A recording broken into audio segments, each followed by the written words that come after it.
Have you ever felt completely unqualified for something God was calling you to do? Like you were the last person on earth who should be chosen? Well, today we're diving into a story about a man who felt exactly that way, and how God used him to do the impossible. The people of Israel had once again turned away from God, and for 7 long years, God gave them into the hands of the Midianites. The oppression was so severe that the Israelites were forced to hide in caves and mountain strongholds. Every time they planted crops, Midian and Amalek, the Easterners, would swarm in like a plague of locusts, destroying everything, all the way down to Gaza. They left nothing behind. No food, no sheep, no oxen. The Israelites were pushed to the brink of starvation, and in their desperation, they finally cried out to God for help. In response, God sent a prophet to remind them of his power. He said, "God, the God of Israel, says, I delivered you from Egypt. I freed you from a life of slavery. I rescued you from Egypt's brutality, and then from every oppressor. I pushed them out of your way and gave you their land. And I said to you, I am God, your God. Don't for a minute be afraid of the gods of the Amorites, in whose land you are living." But you didn't listen to me. It's in this dark and desperate time that we meet our unlikely hero, Gideon. We find him not on a battlefield, but threshing wheat in a winepress.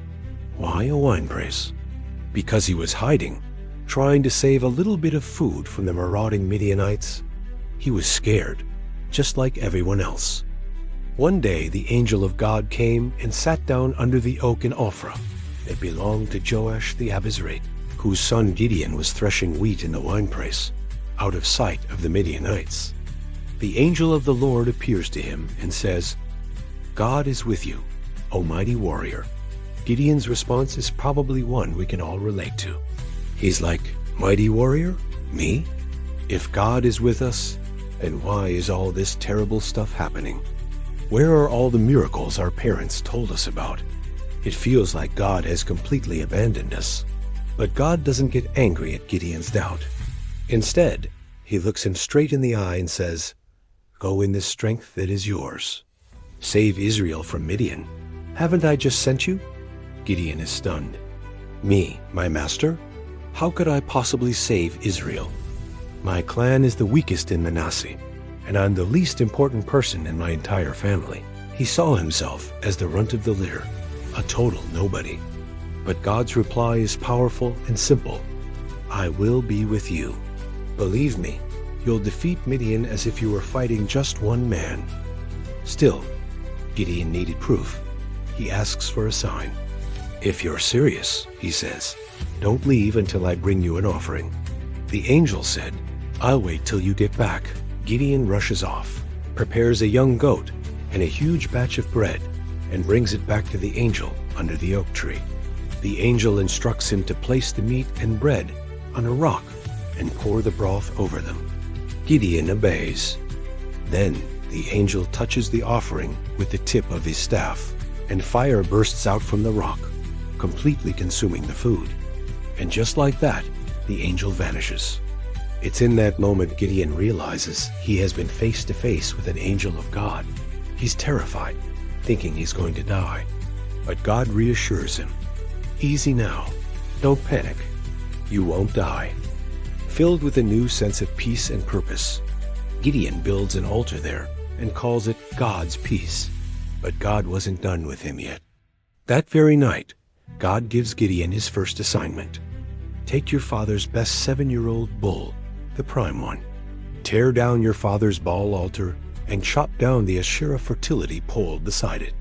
Then build an altar to God, your God, on the top of this hill.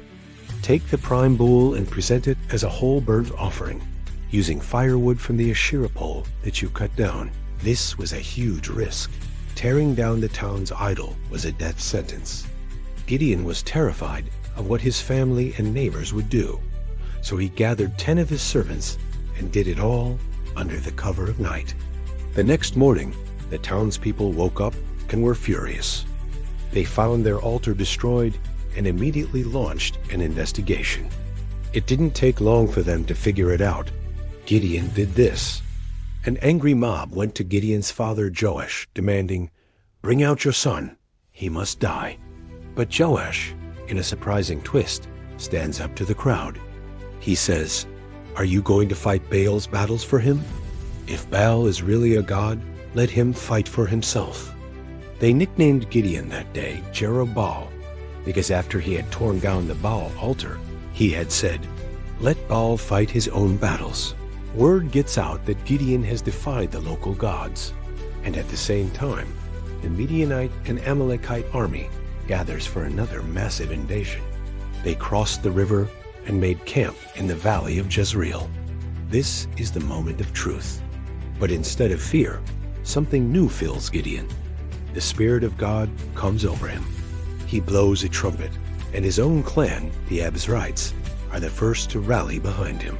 He sends messengers throughout the land, and soon thousands of Israelite men from other tribes join him.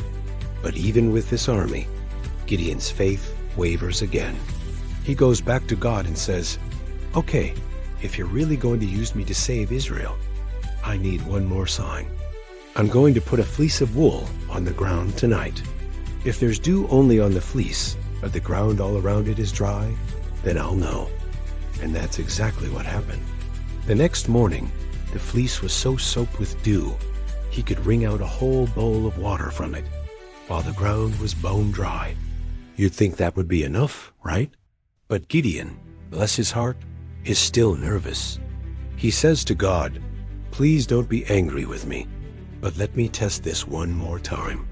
This time, let the fleece be dry, and let the ground all around it be wet with dew." And that night, God did it again. The fleece was completely dry, and the ground was drenched. Now, Gideon is finally convinced. He got up early the next morning, all his troops right there with him. They set up camp at Herod's Spring. The camp of Midian was in the plain, north of them near the hill of Morah. But then God throws him a curveball. He says to Gideon, "You have too many men. If you win with this large army, you'll think you did it on your own and forget about me." So, God gives a strange instruction. "Announce to your troops that anyone who is afraid can go home." So 22,000 men left, while 10,000 remained. But God looks at the 10,000 and says, "There are still too many." He tells Gideon to take the men down to a stream. "I'll sort them out for you there," God says. "When I say, 'This one goes with you,' he'll go. When I say, 'This one doesn't go,' he won't go." God said to Gideon, "Everyone who laps with his tongue, the way a dog laps, set on one side.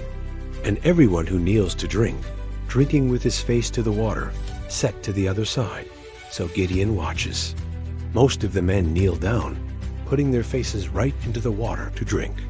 But a small group, just 300 men, cup the water in their hands and lap it like a dog, staying alert and ready.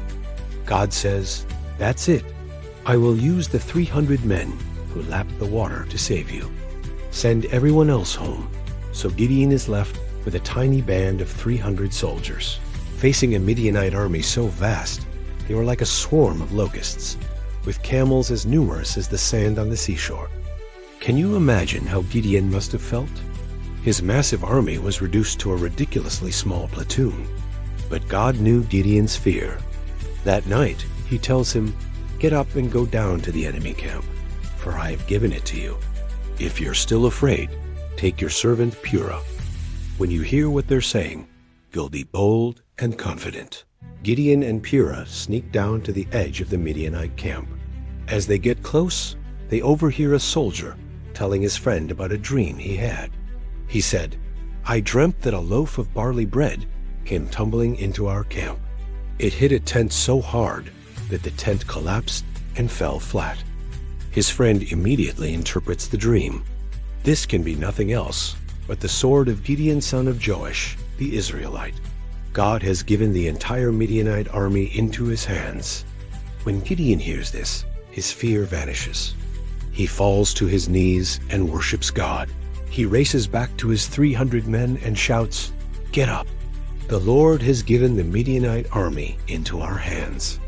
Now, Here comes Gideon's brilliant, God-inspired battle plan. He divides his 300 men into 3 companies. He gives each man a trumpet, an empty clay jar, and a torch to hide inside the jar. His instructions are simple. Watch me and do exactly as I do. When my group and I blow our trumpets, you blow your trumpets all around the camp and shout, "For the Lord and for Gideon." Under the darkness of night, Gideon and his men surround the enemy camp. At the perfect moment, they all blow their trumpets and smash their jars at the same time. Suddenly, the night is filled with the blare of 300 trumpets and the sight of 300 blazing torches. The Midianite army wakes up in total chaos and confusion. In the pandemonium, God caused them to fight each other, thinking they're surrounded by a massive army. They flee in terror.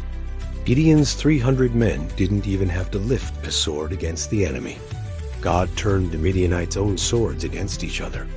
The victory was total and complete, all achieved through a man who started out hiding in a winepress, full of fear and doubt. Gideon's story is an incredible reminder that God doesn't call the qualified. He qualifies the called. He doesn't look for our strength, our talent, or our status. He looks for a willing heart. He can take our greatest weaknesses and use them for His greatest glory. So whatever you're facing today, remember Gideon. Remember that with God, you have everything you need to be a mighty warrior. Thanks so much for watching. If this story encouraged you, please hit that like button and subscribe for more amazing stories from the Bible. We'll see you in the next video.